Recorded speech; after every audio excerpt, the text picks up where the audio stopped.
والدیک وَإِنْ أَمَرَاكَ أَنْ تَخْرُجَ مِنْ أَهْلِكَ وَمَالِكَ، اپنے ماں باپ کی کبھی بھی نافرمانی مت کرنا.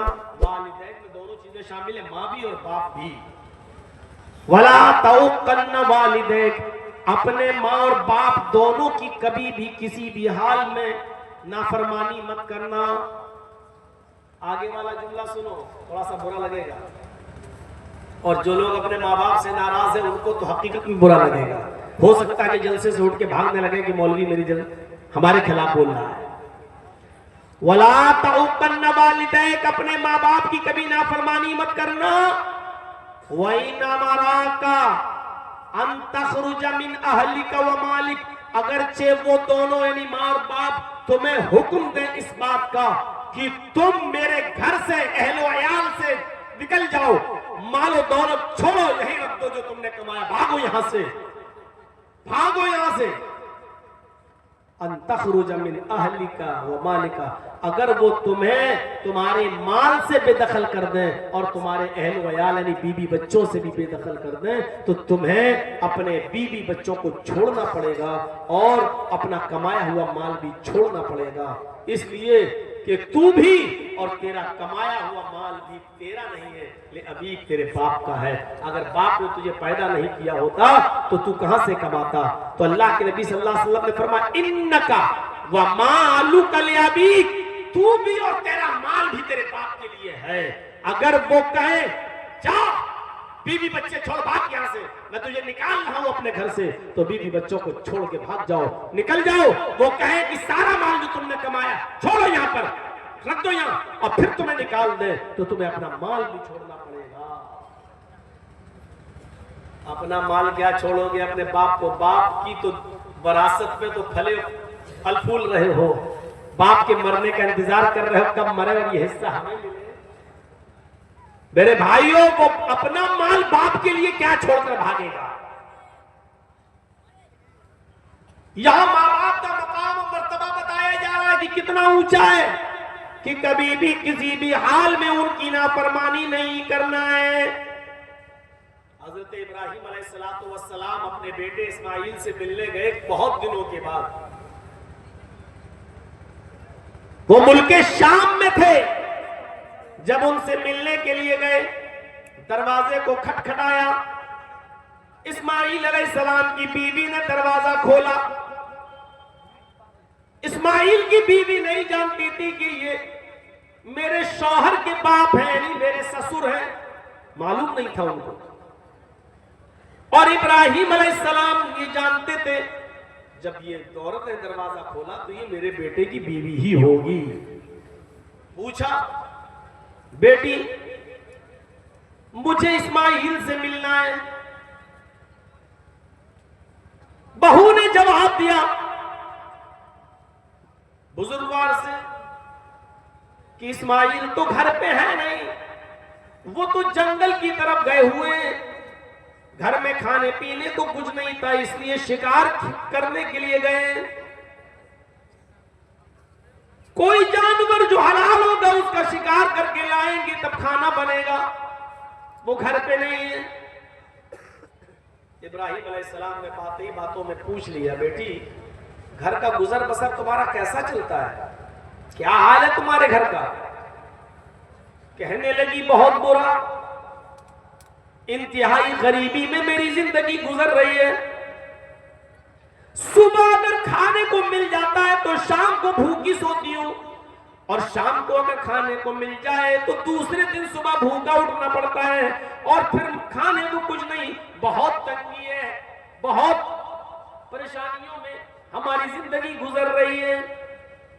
ابراہیم علیہ السلام نے کہا ٹھیک ہے بیٹی، اب میں تو جا رہا ہوں، آیا تو تھا تمہارے شوہر سے ملنے لیکن تمہارے شوہر تو ملے نہیں، اب میں جا رہا ہوں. جب تمہارے شوہر گھر پہ آ جائیں، یہ نہیں کہہ رہے کہ میں یعنی تمہارا شوہر یا میرا بیٹا گھر پہ آ جائے، یہ نہیں کہہ رہے، بلکہ کیا کہہ رہے ہیں جب تمہارا شوہر گھر پہ آ جائے تو اس سے کہنا کہ ایک بوڑھا آدمی آیا تھا، ایک بزرگ آدمی آیا تھا، وہ تمہیں سلام کہہ کر گیا ہے، اور اس نے یہ بھی مشورہ دیا ہے تمہارے گھر کی چوکھٹ ٹھیک نہیں ہے، اپنے گھر کی چوکھٹ بدل دو۔ عورت کہتی ہے کہ پاگل ہو گیا، یہ بڈھا سٹیا گیا، گھر کی چوکھٹ تو ٹھیک ہے، گرمیوں میں ہوا آتی ہے، سردیوں میں دھوپ آتی ہے، میں اپنی چوکھٹ گھر کی کیوں بدلوں؟ اور یہ بڈھا ہوتا کون ہے مشورہ دینے والا؟ دل میں سوچتی ہے کہاں ٹھیک ہے وہ آئیں گے تو کہہ دیں گے۔ ابراہیم علیہ السلام وہاں سے چلے گئے۔ شام کو جب اسماعیل علیہ السلام شکار کا گوشت لے کر آئے، بیوی کھانا بنانے لگی، اور بیوی نے کھانا بناتے بناتے فرمایا میرے سرتاج آج ایک بوڑھا آدمی آیا تھا، اچھا کچھ کہہ رہا تھا، اس نے آپ کو سلام کہا۔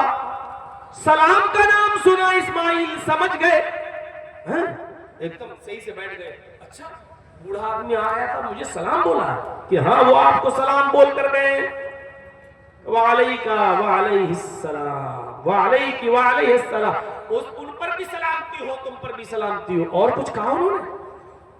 کہا وہ بڈھا بڑا دماغ کا کھسکا ہوا لگ رہا تھا، سٹیایا ہوا لگ رہا تھا۔ کہا کیوں؟ کہا وہ کہہ رہا تھا کہ جب تمہارے شوہر گھر پہ آ جائیں تو ان سے کہنا کہ تمہارے گھر کی چوکھٹ ٹھیک نہیں ہے، اس کو بدل دو، چینج کر دو، گھر کی چوکھٹ ٹھیک نہیں ہے۔ اسماعیل علیہ السلام نے کہا میری بیوی اس نے تم سے کچھ پوچھا تھا؟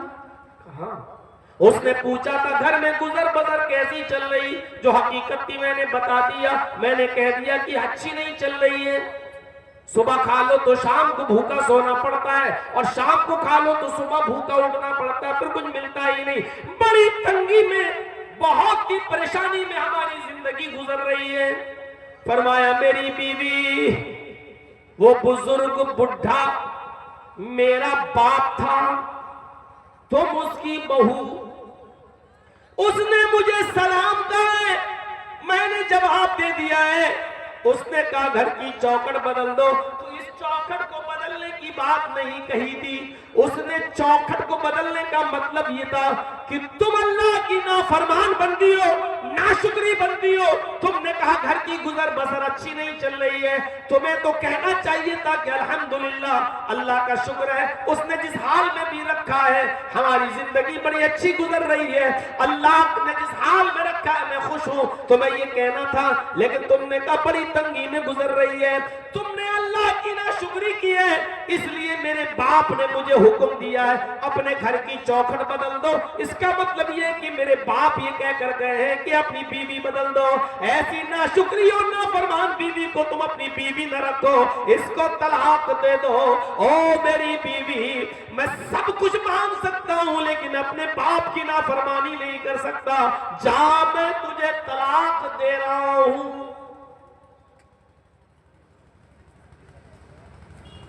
باپ کا حکم یہ ہے، گزر رہی ہوگی لڑکوں پر، ارے کیا بیٹھ کے لے کے بیٹھ گئے مولانا صاحب، سب باپ کا ہی حق ہے، اولاد کا کوئی حق ہی نہیں ہے۔ ابراہیم علیہ السلام نے حکم دیا اور بیٹے نے اس کو کر ڈالا۔ اسماعیل نے دوسری شادی کی، پھر کچھ عرصے کے بعد ابراہیم علیہ السلام دوبارہ آئے، اسماعیل علیہ السلام دوبارہ بھی نہیں تھے، شکار کھیلنے گئے ہوئے تھے، پھر دروازے کو دستک دی، دوسری والی جو بیوی نہیں تھی انہوں نے دروازہ کھولا، السلام علیکم، وعلیکم السلام ہوا، کہا مجھے اسماعیل سے ملنا ہے، نہیں وہ تو نہیں ہے، جنگل میں گئے ہیں، شکار کھیلنے کے لیے گئے ہیں، گھر میں کھانے کے لیے گوشت کا انتظام کرنے کے لیے گئے ہیں۔ اچھا اچھا اچھا ٹھیک ہے کوئی بات نہیں، یہ بتاؤ گھر کی گزر بسر کیسی چل رہی ہے؟ کہا الحمدللہ اللہ کا شکر ہے، اللہ کا شکر ہے، اللہ نے جس حال میں بھی رکھا ہے اس کا بہت بہت شکر ہے۔ اللہ رب العالمین بھوکا اٹھاتا ضرور ہے لیکن بھوکا سلاتا نہیں ہے، اللہ کا شکر ہے کہ وہ ہم کو ہر حال میں اس کا شکریہ ادا کرتی ہوتی۔ یہ جانے لگے تو کہنے لگے کہ بیٹی جب اسماعیل گھر پہ آ جائیں تو کہنا کہ ایک بوڑھا آدمی آیا تھا، اس نے تمہیں سلام کہا ہے اور یہ بھی کہا ہے کہ گھر کی چوکھٹ بہت اچھی ہے، اس چوکھٹ کی حفاظت کرنا، اس چوکھٹ کو بچا کے رکھنا، اس چوکھٹ میں کچھ کرنے کی ضرورت نہیں، بہت اچھی ہے گھر کی چوکھٹ تمہاری۔ جب اسماعیل علیہ السلام آئے تو بیوی نے پوری بات بتائی۔ اسماعیل علیہ السلام نے اللہ کا شکر ادا کیا اور کہا میری بیوی جانتی ہو وہ کون تھے؟ وہ میرے باپ تھے، سلام کرنے والا میرا باپ، وہ بوڑھا آدمی میرا باپ، اور چوکھٹ جانتی ہو؟ نہیں، کہ وہ تم ہو، میرے باپ نے کہا ہے کہ چوکھٹ کو صحیح رکھنا، یعنی یہ اچھی چوکھٹ ہے، اس کا مطلب یہ ہے کہ تم نے اللہ تعالیٰ کی نافرمانی نہیں کی ہے، اچھی بات کہی ہے، اور میرے باپ نے کہا ہے کہ چوکھٹ ٹھیک ہے، اس چوکھٹ کو بحال رکھنا، میں اپنے باپ کا حکم مان کر تمہیں اپنے پاس رکھوں گا، میں تمہیں چھوڑوں گا نہیں۔ میرے بھائیوں، اس واقعے سے اندازہ لگائیے کہ ماں باپ کی کتنی فرما برداری ہوا کرتی تھی۔ اللہ تعالیٰ نے والدین کے تعلق سے فرمایا وَقَضَىٰ رَبُّكَ أَلَّا تَعْبُدُوا إِلَّا إِيَّاهُ وَبِالْوَالِدَيْنِ إِحْسَانًا، تم ہر حال میں اللہ ہی کی عبادت کرنا، اللہ کے علاوہ کسی اور کی عبادت نہ کرنا۔ وَبِالْوَالِدَيْنِ إِحْسَانًا، اور اپنے والدین کے ساتھ احسان کرنا، اپنے باپ کے ساتھ اچھا سلوک کرنا، اپنے والدین کے ساتھ اچھا برتاؤ کرنا۔ احسان کہا ہے، احسان جانتے ہو کس کو کہتے ہیں؟ وَبِالْوَالِدَيْنِ إِحْسَانًا، اپنے ماں باپ کے ساتھ احسان کرو، اچھا سلوک۔ احسان کے اندر ہر نیکی شامل ہے، ہر نیکی شامل ہے، صرف یہی نہیں کہ اپنے باپ کی بات مان لی بس ہو گیا۔ اگر باپ بیمار ہے تو اس کا علاج کرانا یہ احسان ہے۔ باپ اٹھ نہیں پا رہا ہے، اس کو اٹھانا اور گود میں لے کر اس کو اس کے بستر پہ بٹھانا یہ احسان ہے۔ باپ بستر پہ لیٹا ہوا ہے، کہہ رہا بیٹے مجھے دروازے کے باہر کرسی لگا کر بٹھا دو، تھوڑی دیر میں باہر کی ہوا کھانا چاہتا ہوں، اور وہ اٹھ نہیں پاتا ہے، تو باپ کے لیے وہ کرسی دروازے کے باہر رکھنا اور اپنے باپ کو اپنی کمر پہ لاد کے لے جا کر اس کرسی پر بٹھا دینا، یہ نیکی میں احسان میں شامل ہے۔ ذرا غور کرو کہ ایک صحابی اپنی ماں کو جو اندھی تھی اور ہاتھوں سے کوڑی تھی اور پیروں سے لنگڑی تھی، دانت نہیں تھے منہ میں، اس نے کہا میں عمرہ کرنا چاہتی ہوں، طواف کرنا چاہتی ہوں خانہ کعبہ کا۔ اس کا بیٹا اس کو خانہ کعبہ کی طرف لے گیا۔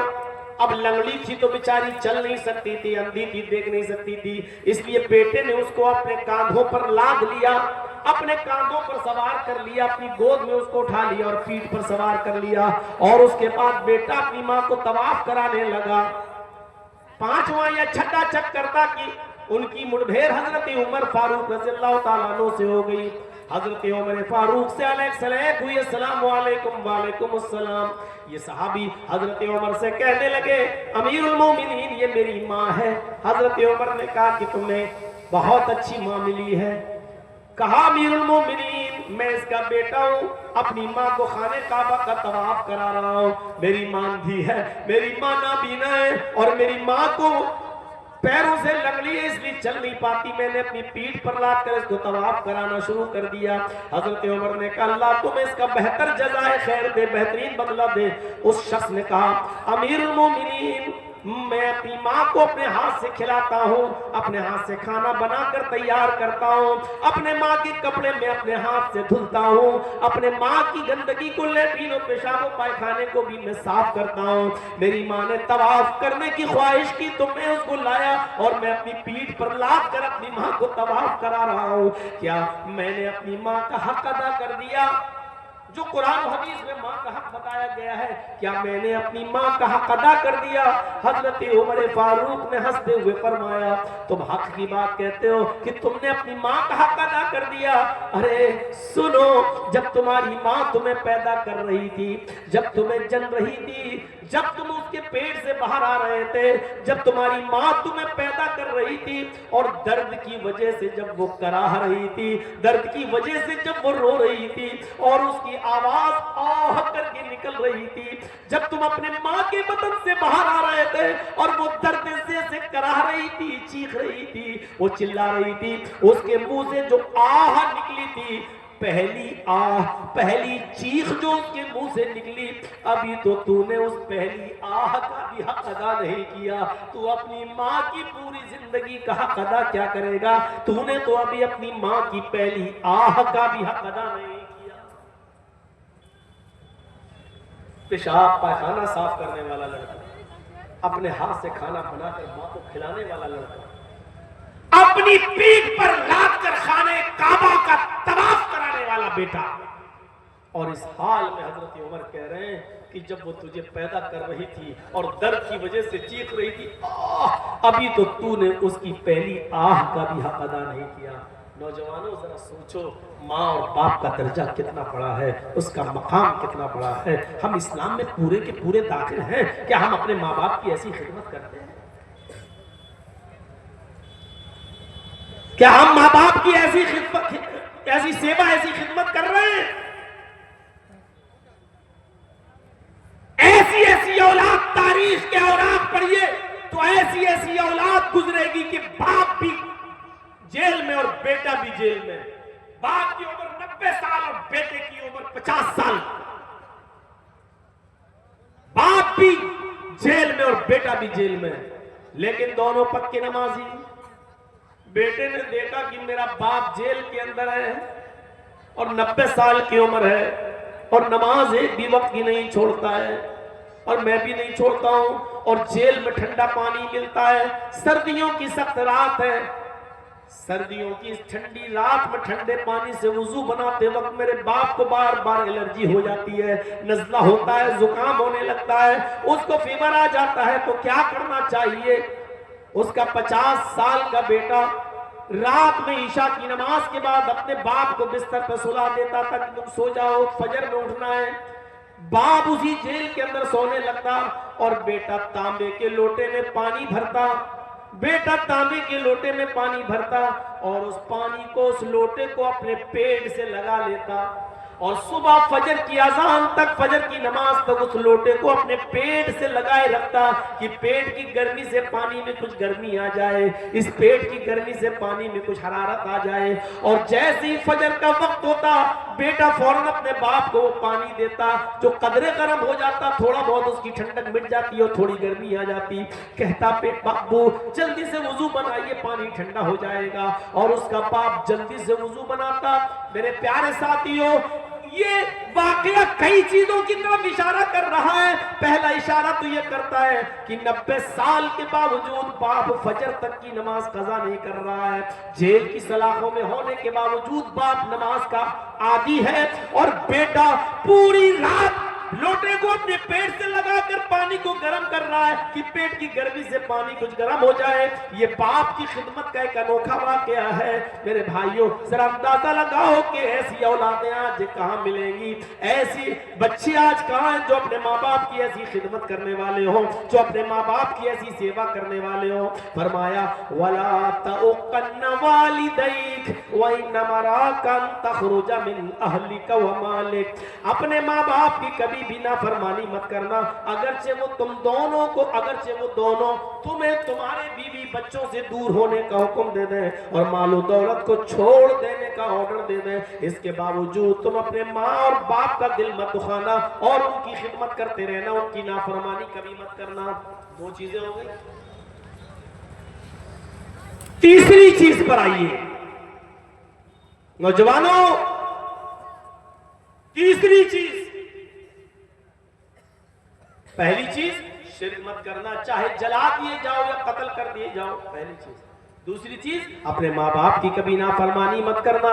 اور تیسری چیز کی طرف اشارہ کر رہے ہیں اللہ کے نبی معاذ، وَلَا تَتْرُكَنَّ صَلَاةً مَكْتُوبَةً مُتَعَمِّدًا. اے معاذ، فرض نماز کبھی بھی کسی بھی حال میں مت چھوڑنا. فرض نماز، تاکید دیکھیے، تاکید پر تاکید. لا تترکن صلاۃ مکتوبۃ متعمدا. ہرگز ہرگز کبھی بھی کسی بھی حال میں تم فرض نماز مت چھوڑنا. صلاۃ مکتوبۃ، فرض نماز، متعمدا، قصدا، جان بوجھ کر، عمدن، جان بوجھ کر کبھی بھی فرض نماز قصدا مت چھوڑنا.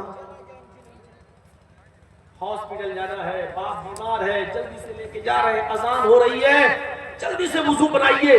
مسجد میں آپ جائیں گے 15 منٹ کے بعد جماعت ہوگی، 15 باپ حالت سیریس ہے، جلدی سے وضو بنائیے، فرض 4 رکعت پڑھیے ظہر کی، اور فوراً ایمبولینس میں بیٹھی اور آپ کو لے کے جائیے. سنت چھوڑ دیجیے، جائیے.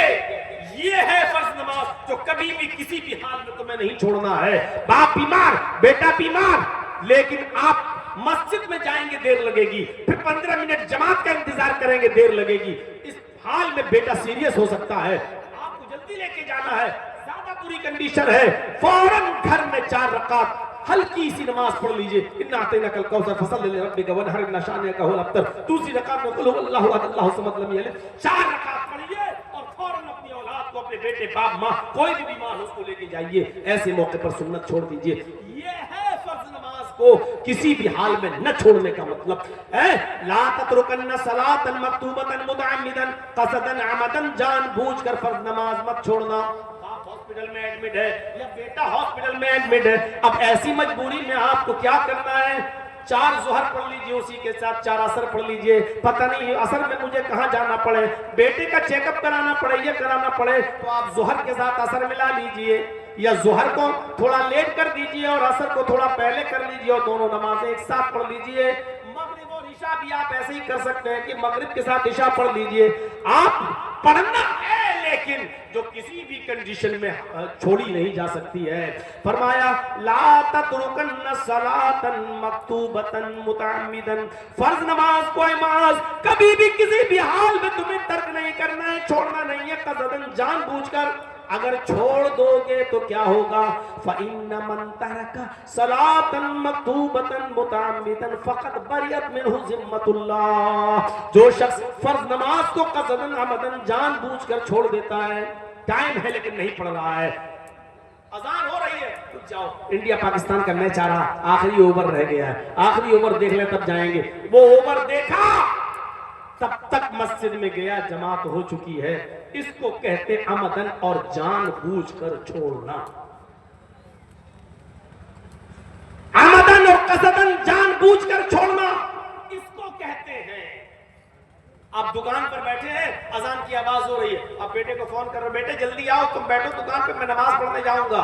اب جب تک بیٹا آ رہا ہے تب تک آپ دکان پہ بیٹھ کے شاپنگ کر رہے ہیں، اور جب بیٹا آیا اب آپ نماز پڑھنے کے لیے جا رہے ہیں. میرے بھائیوں، جب نماز پڑھنے کے لیے مسجد میں پہنچے تو جماعت ہو چکی ہے.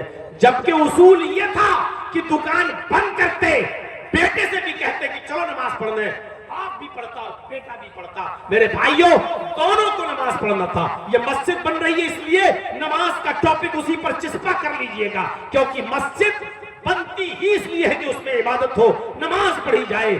مسجد بنا لی لیکن نمازیوں سے خالی رہے تو کوئی فائدہ نہیں. میرے بھائیوں ذرا تصور کیجئے گا، فَإِنَّ مَن تَرَكَ صَلَاةً مَكْتُوبَةً مُتَعَمِّدًا، اگر فرض نماز کو قصداً جان بوجھ کر چھوڑ دیا، بریت منہ ذمت اللہ، تو اللہ کی ذمہ داری ختم ہو جاتی ہے. مر جہاں مرنا ہے، کسی بھی حال میں تو رہے، اب اللہ کی بھی کوئی ذمہ داری نہیں. وقد بریت منہ ذمت اللہ، اللہ کی بھی ذمہ داری ختم ہو جاتی ہے. ایک جگہ اللہ تعالیٰ نے قرآن میں فرمایا وَمَنْ أَعْرَضَ عَنْ ذِكْرِي فَإِنَّ لَهُ مَعِيشَةً ضَنْكًا، میرے ذکر سے اعراض کرو گے تو فَإِنَّ لَهُ مَعِيشَةً ضَنْكًا، ہم تمہاری روزی کو تنگ کر دیں گے، تمہاری روزی کو بند نہیں کہا، تنگ کر دیں گے. آج بتائیے یہ مسئلہ ہے ہمارے آپ کے سامنے کہ نہیں؟ مولانا صاحب بہت پیسہ کماتا ہوں لیکن رکتا نہیں ہے، برکت نہیں ہوتی ہے. میں گھر پہ آتا ہوں 1000-2000 روپے روز کماتا ہوں لیکن اس سے زیادہ خرچے ہو جاتے ہیں، کبھی کوئی بیمار کبھی کوئی. میرے بھائیوں، کتنے لوگ ایسے ہیں ہمیں مل چکے ہیں جو کہتے ہیں کہ مولانا ایک مہینے میں ہم 50-50 لاکھ روپے کماتے ہیں لیکن برکت نہیں ہے.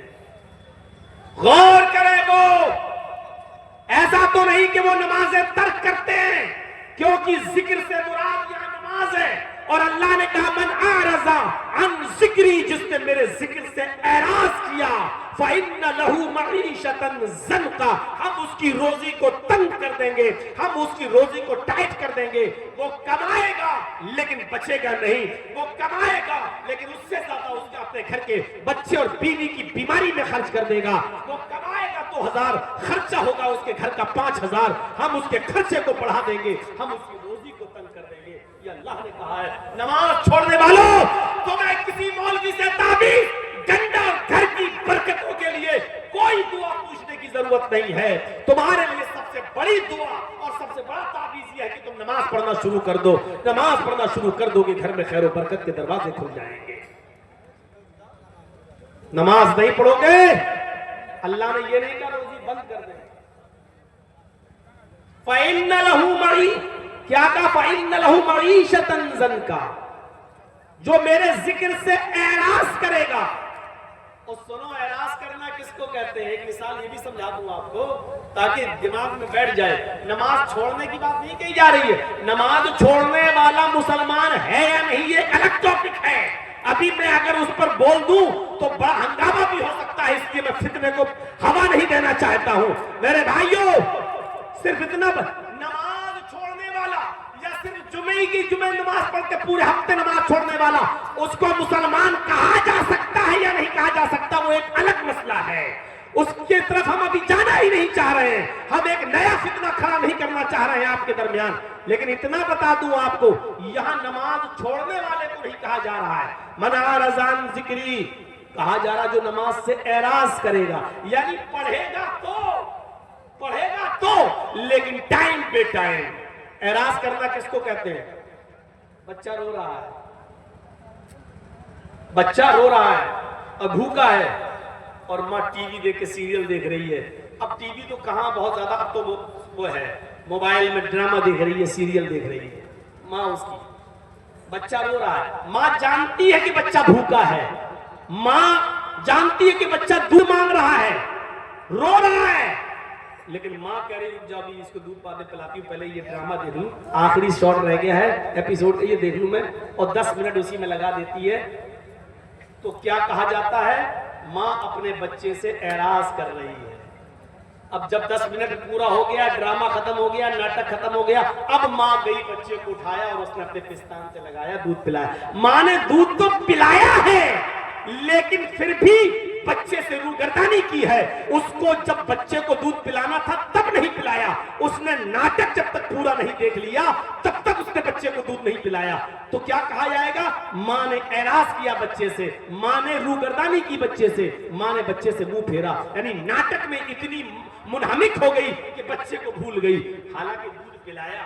ایسے ہی ہم دکان میں بیٹھ گئے، ہم میچ دیکھنے لگے، ہم کہیں پھنسے ہیں اور اذان ہو رہی ہے، نماز اذان کیا حی علی الصلاۃ، لیکن ہم یہ کام پورا کر لیں گے تب جائیں گے مسجد میں، ہم یہ میچ پورا ہو جائے گا تب جائیں گے مسجد میں، ہمارا یہ آخری چیز رہ گئی ہے، یہ اگر ہم چھوڑ دیں گے تو انکمپلیٹ رہے گی، ہم یہ کام کر لیں، یہ 5 مریض رہ گئے، جب تک ان کو نہیں دیکھ لیں گے تب تک یہ 5 ہی تو رہ گئے، ابھی ہم ان کو سب کو دوا دے دیتے ہیں. اب ہم ان کو دیکھنے لگے اور دکان بند نہیں کی، دیکھنے لگے، اور اس کے بعد جب 5 مریضوں کو دوا دے دی، یا ہم نے پورا میچ دیکھ لیا یا پورا ہم نے ڈرامہ دیکھ لیا، اس کے بعد یا ہم نے پورے دکانوں کو کسٹمر کو نپٹا دیا، اس کے بعد ہم جا رہے ہیں نماز پڑھنے، اور نماز پڑھی لیکن جماعت ہو گئی. نماز تو پڑھی ہے آپ نے لیکن جماعت نکل گئی. جس وقت حی علی الصلاۃ کہا جا رہا تھا اس وقت آپ نہیں گئے. ایک کسٹمر ہے میری دکان پہ مانگ رہا بھائی 5 کلو گھی دے دو یا 2 کلو تیل دے دو، حی علی الصلاۃ کی آواز آئی، اسی وقت چھوڑ دو آپ. اب آپ سوچو کہ یار 5 کلو گھی لے لے گا تو 1 کلو گھی پر اگر ہم کو 20 روپے بچ رہے ہیں تو 5 کلو پر 100 روپے، ہاں چلو تولنے میں لگا دیا. اب آپ اس آدمی کو رزاق سمجھ رہے ہیں، روزی دینے والا، آپ اللہ کو رزاق نہیں سمجھ رہے ہیں. ارے چھوڑو، 100 روپے کا نقصان ہو رہا ہے، ہونے دو.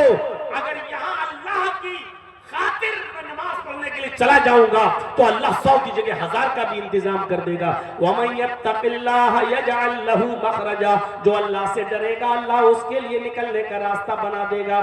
وَيَرْزُقْهُ مِنْ حَيْثُ لَا يَحْتَسِبُ, اور ایسی جگہ سے اس کو روزی دے گا جہاں سے اس کو وہم و گمان بھی نہیں ہوگا, اس نے سوچا بھی نہیں ہوگا کہ ہمیں یہاں سے روزی مل جائے. یہ ہے نماز سے اعراض کرنے کا مطلب نماز پڑھ تو رہے ہیں لیکن جس وقت پڑھنا چاہیے اس وقت نہیں پڑھ رہے.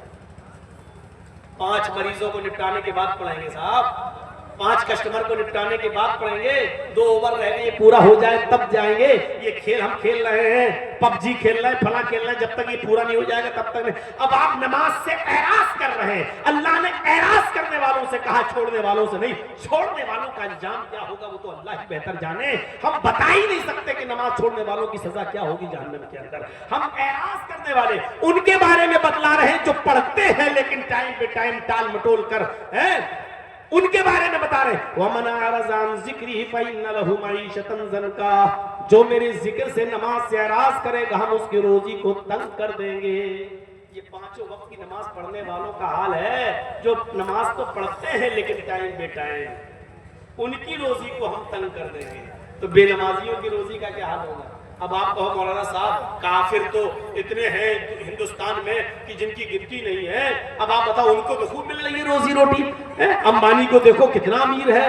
میرے بھائیو اللہ کے نبی نے ان کے بارے میں تو کہہ دیا ہے اب دنیا سجن المومن, ارے دنیا مومن کے لیے جیل خانہ ہے اور دنیا کافروں کے لیے جنت. وہ جنت الکافر, ان کافروں کے لیے دنیا میں یہ ساری کی ساری چیزیں ہیں کیونکہ آخرت میں اللہ نے ان کو سب کو محروم کر دیا ہے. وہ آخرت میں تمام نعمتوں سے محروم ہے. تو کافروں کا حال دیکھ کر یہ اندازہ مت لگاؤ کہ یہ بھی تو نماز نہیں پڑھتے, ان کو تو خوب روزی مل رہی ہے.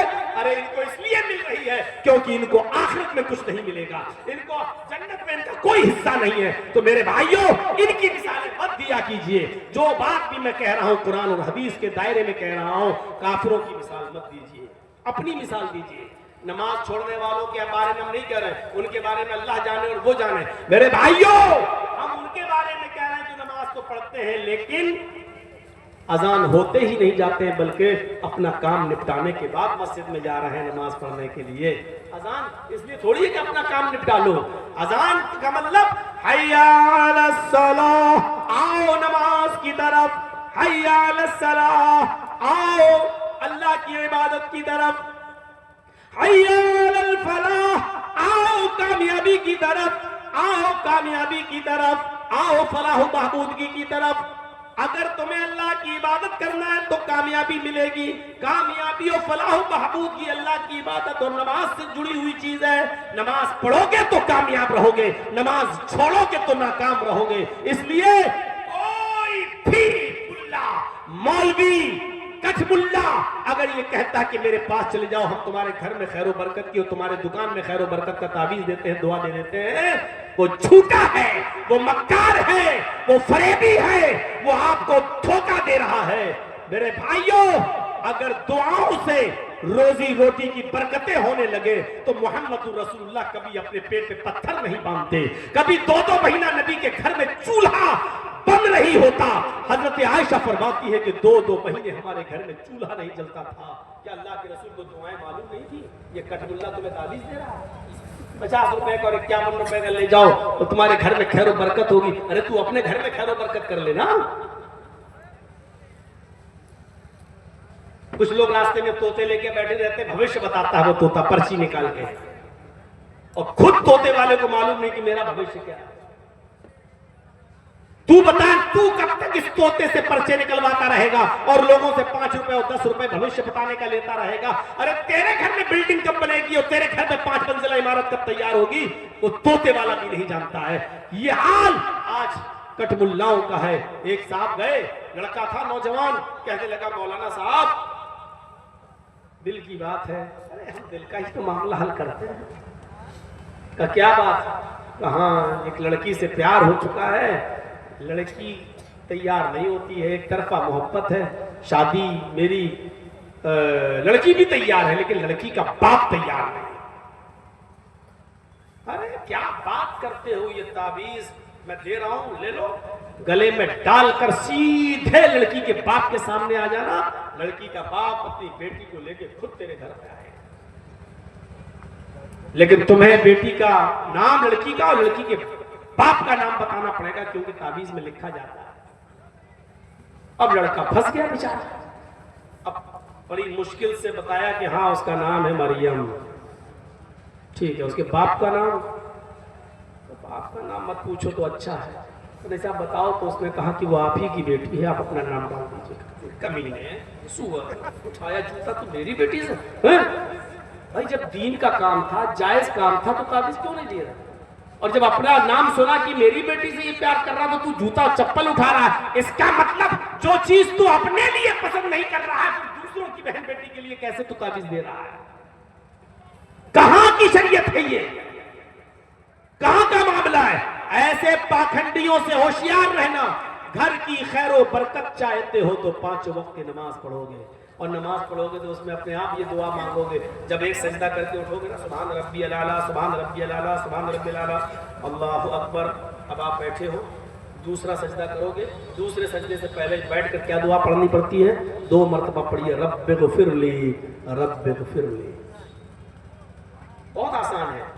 اور ایک اور دعا آتی ہے، وہ دعا بھی بہت سے لوگ پڑھتے ہیں، اللہم اغفر لی ورحمنی وہدنی وعافنی ورزقنی۔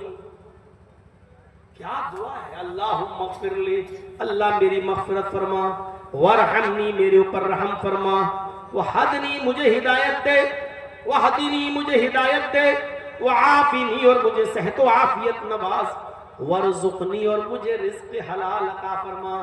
5 وقت کی نماز جب مسلمان مسجد میں آ کر پڑھے گا، اور 5 وقت کی نماز میں ایک رکعت میں 2 سجدے ہوتے ہیں، ایک مرتبہ اس کو ہر رکعت میں یہ دعا مانگنا پڑتی ہے، ورزقنی مجھے رزق عطا فرما۔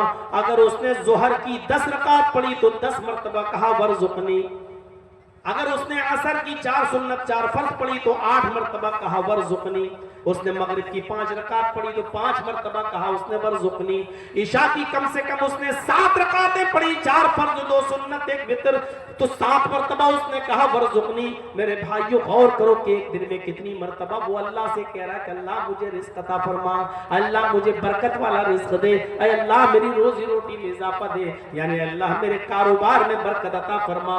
نماز پڑھو گے تو ملے گی یہ برکت۔ تو یہ تیسری چیز تھی، وَلَا تَتْرُكَنَّ صَلَاةً مَكْتُوبَةً مُتَعَمِّدًا فَإِنَّ مَن تَرَكَ صَلَاةً مَكْتُوبَةً مُتَعَمِّدًا فَقَدْ بَرِئَتْ مِنْهُ ذِمَّةُ اللَّهِ۔ جو شخص فرض نماز کو قصداً جان بوجھ کر چھوڑ دیتا ہے، فقط بریت منہ ذمت اللہ، تو اللہ کی کوئی ذمہ داری اس کے اوپر نہیں رہتی ہے، نہیں مرنا مرے کٹا پٹے۔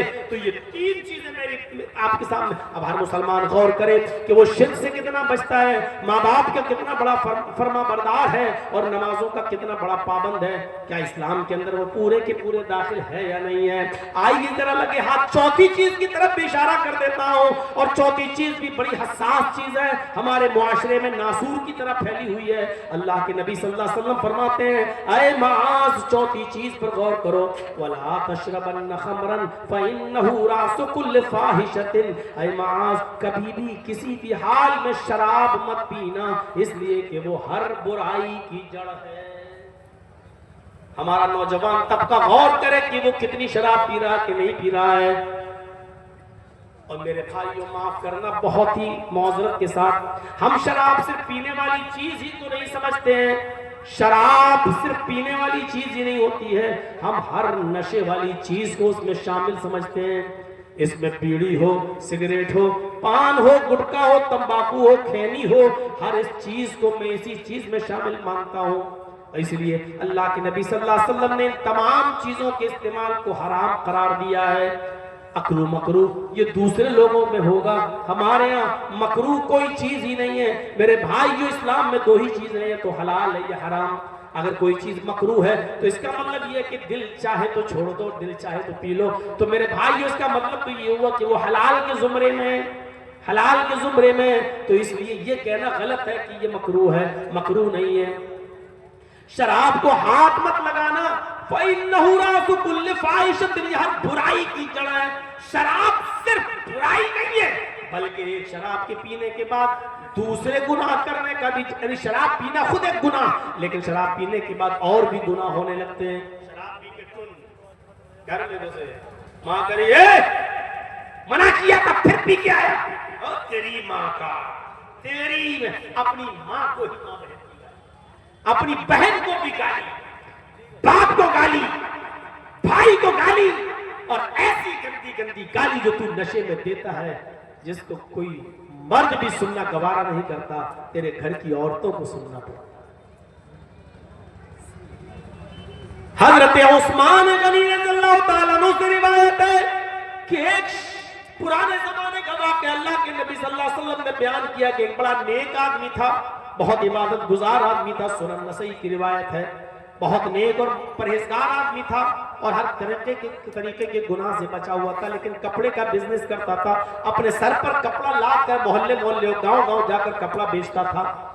اس زمانے میں ایک عورت تھی جو بیوہ ہو چکی تھی لیکن بڑی عیاش تھی، بیوہ ہو چکی تھی اور وہ نوجوانوں کو اپنی طرف مائل کرتی تھی، جو خوبصورت لڑکا دیکھتی تھی اس کو اپنی طرف مائل کرنا چاہتی تھی۔ اس کی ایک خادمہ تھی، ایک نوکرانی تھی، اس نے اپنی نوکرانی کو حکم دیا کہ دیکھو کوئی خوبصورت لڑکا اگر تمہیں نظر آئے تو اس کو میرے پاس لے کر آنا۔ اس کی نوکرانی نے ایک دن اس کو بتایا کہ ایک شخص ہے جو کپڑے کا بزنس کرتا ہے، اپنے سر پر کپڑا لاد کر بازاروں میں اور دکانوں میں اور ادھر سے ادھر محلے میں بیچتا ہے، بڑا خوبصورت آدمی ہے، بڑا خوبصورت نوجوان ہے، کہو تو میں اس کو لے کر آؤں۔ کہا کہ ٹھیک ہے اس کو لے کر آؤ۔ جیسے ہی اس نوکرانی نے اس نوجوان کو دیکھا تو کہنے لگی کہ میری مالکن ہے، وہ تمہیں بلانا چاہتی ہیں اور تم سے کوئی مسئلہ پوچھنا چاہتی ہیں، چلو قرآن و حدیث کا نہیں تم اس کو یعنی اس مذہب کے مطابق اس کا مسئلہ بتا دو۔ اس نے سوچا کہ کوئی دین کا معاملہ ہے جس مذہب پر یہ لوگ عمل کرتے تھے، لہٰذا چلو ہم چلتے ہیں، تمہاری مالکن کو کوئی مسئلہ ہے بتا دیتے ہیں۔ یہ نوکرانی اس کو لے کر گئی، یہ خادمہ اس کو لے کر گئی، اندر گھستی ہے تو دروازہ بند ہو جاتا ہے، کہتی ہے آئیے دوسرے دروازے میں۔ اس نے دوسرا دروازہ کھولا، جب یہ حضرت دوسرے دروازے میں داخل ہوئے تو داخل ہونے کے بعد دوسرا دروازہ بند ہو جاتا ہے۔ کئی دروازوں کے اندر لے کر گئی، وہاں اس کی مالکن بیٹھی ہوئی تھی، بیوہ عورت بیٹھی ہوئی تھی جو بڑی خوبصورت تھی اور حسین و جمیل تھی۔ اس نے اپنی باندھی کو نوکرانی کو حکم دیا کہ تم اب جا سکتی ہو، اور اس نے کہا کپڑا دکھاؤ۔ وہ بیوہ عورت ان سے کہنے لگی مجھے کوئی مسئلہ نہیں پوچھنا ہے، مجھے صرف آپ سے کپڑا دیکھنا ہے۔ وہ اپنا کپڑا دکھانے لگے، یہ دیکھو یہ دیکھو، یہ اتنے میٹر، یہ اتنے گج، یہ اتنے گج، سب کپڑا دکھانے لگے، لیکن وہ کہنے لگی کہ مجھے کپڑا بھی نہیں دیکھنا ہے۔ ادنو منی، تم میرے قریب آ جاؤ، میں تم سے ملنا چاہتی ہوں، مجھے تم سے آج تلذذ ہے، یعنی لذت حاصل کرنا ہے، آؤ میرے ساتھ، آؤ زنا کرو میرے ساتھ، ہم بستری کرو۔ انہوں نے کہا معاذ اللہ، اللہ کی پناہ یہ چیز حرام ہے۔ اس عورت نے ان کو چاروں طرف سے گھیر لیا، کہا کہ تم نہیں جانتے، دامن میں پھنس چکے ہو، نکلو گے تو تمہاری نیکی پر اور تمہاری امانت داری پر دھپا لگے گا، ایسا شور کروں گی کہ میرے شور سے پورا محلہ جاگ جائے گا۔ اب تمہارے سامنے تین راستے ہیں، ان میں سے تمہیں ایک پر عمل کرنا ہے، یا پھر سمجھ لو کہ تم پورے علاقے میں رسوا ہو جاؤ گے اور لوگ کہیں گے دیکھو عبادت کرتا ہے اور کام اتنا برا ہے، اتنے کمرے کے اندر گھس کر ایک عورت کے ساتھ زنا کرنا ہے، ہم تو فوراً تمہارے اوپر الزام لگا دیں گے۔ یہ چاروں طرف سے بیچارہ نیک آدمی پھنس چکا ہے پوری طریقے سے، کہتا ہے کہ اچھا میرے سامنے آپشن کیا ہے۔ اس نے ایک اور کمرے کے اندر لے گئی، سنیے میرے بھائیو حدیث کا واقعہ ہے، وہ ایک اور کمرے میں لے گئی، وہاں کیا دیکھتے ہیں یہ حضرت کہ ایک خوبصورت نوجوان، ایک خوبصورت چھوٹا سا بچہ بیٹھا ہوا ہے جس کی عمر 6-7 سال کی ہے، بہت ہی گورا چٹا لڑکا بیٹھا ہوا ہے، اور اسی کے پاس شراب رکھی ہوئی ہے اور شراب کے پاس ایک چھری رکھی ہوئی ہے، اور وہیں جا کر یہ عورت بھی بیٹھ جاتی ہے۔ اب یہ کہتی ہے اس نیک آدمی سے، اس نیک شریف انسان سے کہ یہ چھری اٹھاؤ۔ اس نیک شریف انسان نے کہا کہ کیا کرنا چاہتی ہو تم؟ اس نے کہا کہ تم میرے ساتھ یا تو زنا کرو، اور زنا نہیں کرتے ہو تو اس لڑکے کو قتل کرو، اس چھری سے اٹھاؤ اور اس چھری سے اس بچے کو قتل کرو، یہ دوسرا آپشن ہے۔ اور یہ بھی نہیں کر سکتے ہو تو یہ شراب رکھی ہوئی ہے، تم شراب پی لو، جاؤ اتنا کام کر لو، اب چھوڑ دیں گے تینوں میں سے کوئی کام، یا تو اس بچے کو قتل کرو، نہیں کرو گے میرے ساتھ زنا کرو، یہ بھی نہیں کرتے ہو تو شراب کرو۔